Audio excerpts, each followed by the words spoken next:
ESPN, once the undisputed king of sports media, is now facing its biggest identity crisis yet. Over the past few years, the network has let go of dozens of prominent on-air talents. Names like Keyshawn Johnson, Jalen Rose, Todd McShay, Max Kellerman, and Steve Young. But it hasn't stopped there.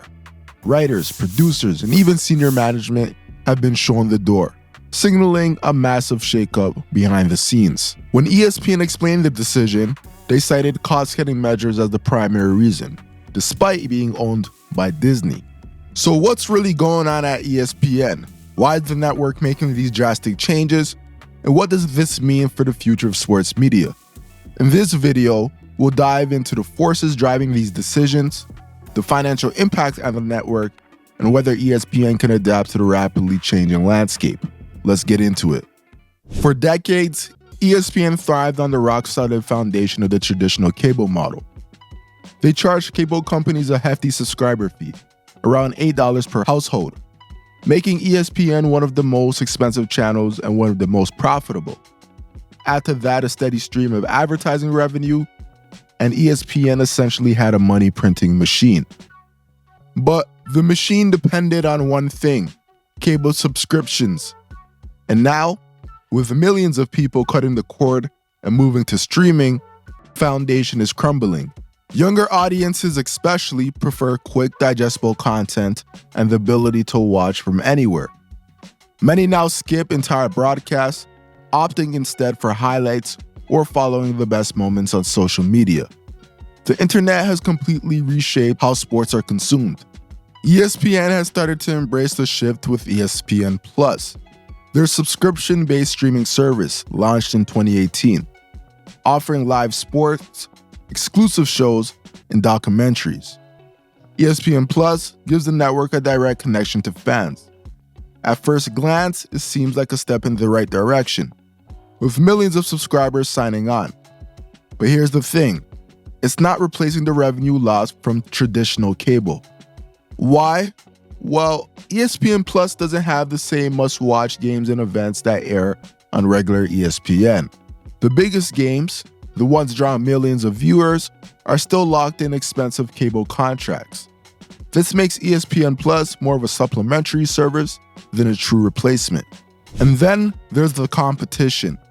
Streaming giants like Amazon, Apple, and Netflix are bidding for the same live sport rights ESPN once dominated. Amazon has secured Thursday Night Football, and YouTube now hosts NFL Sunday Ticket. These platforms are redefining how fans watch games while eating into ESPN's market share. But that's not the only challenge. Beyond the tech giants, ESPN is also losing ground to an entirely new media: digital creators. Platforms like YouTube and TikTok have given rise to the countless independent sport personalities, each carving out a niche with content that feels raw, personal, and accessible. Fans now turn to creators for everything from game recaps to analysis, content that ESPN's polished, overproduced shows can't seem to match. This leaves ESPN in a tricky position. They're trying to play both sides, holding onto their cable dominance while building a presence in streaming. But with competition on all fronts, from tech giants to independent creators, the question is, can ESPN adapt fast enough to stay relevant? The numbers paint a stark picture. Over the last few years, ESPN's average viewership has declined by 10 to 20%. One of the most striking drops is in SportsCenter, the network's flagship program, which has seen more than a 50% decline in viewership. Social media platforms are obviously a large reason for this. Fans get real-time updates, highlights, and analysis directly from their feeds. The erosion of ESPN's traditional dominance has forced the company to rethink not just how they deliver content, but how they position themselves in a world where the competition isn't just other networks, it's everyone with a microphone and a camera. The question they're likely asking themselves: does it still make sense to have hundreds of shows providing commentary on sports, considering the new evolution of sports content? Judging by their recent decisions, the answer is clearly no. With their recent decisions, it appears that ESPN has opted for a leaner, more streamlined approach, letting go of many on-air personalities and scaling back their workforce, choosing to focus on what remains one of their greatest strengths: exclusive broadcast rights to live sports. This gives them a powerful edge in the industry, allowing them to monetize and produce compelling live broadcasts that fans can't get anywhere else. And while the challenges are significant, ESPN is fortunate enough to have the backing of Disney, a company worth $172 billion. They have the financial backing to adapt and reshape their business. The question is whether they can leverage their remaining strengths and thrive in the ever-changing media landscape. It's clear ESPN has realized there's no point in trying to compete directly with online creators in the digital space. The creators have successfully carved out their own audiences, taking a slice of the market share from legacy networks like ESPN. Pat McAfee is a prime example. He built a devoted online following through his raw, unscripted approach. Instead of trying to replicate his success, ESPN made a savvy move. They brought him on board as talent. By acquiring McAfee and his network, they've tapped into his innovation and authenticity, qualities that are hard to replicate in a large network. This shift highlights an important truth about modern media. Creators thrive because their content feels raw, uncut, and personal. It's something large networks with their polished and overly scripted shows often struggle to emulate. ESPN does have some shows that lean in this style, First Take being a prime example. Its success over the years shows the authentic, spirited debate that resonates with audiences. ESPN faces a critical question about its talent strategy: how to balance retaining established stars with cultivating fresh voices.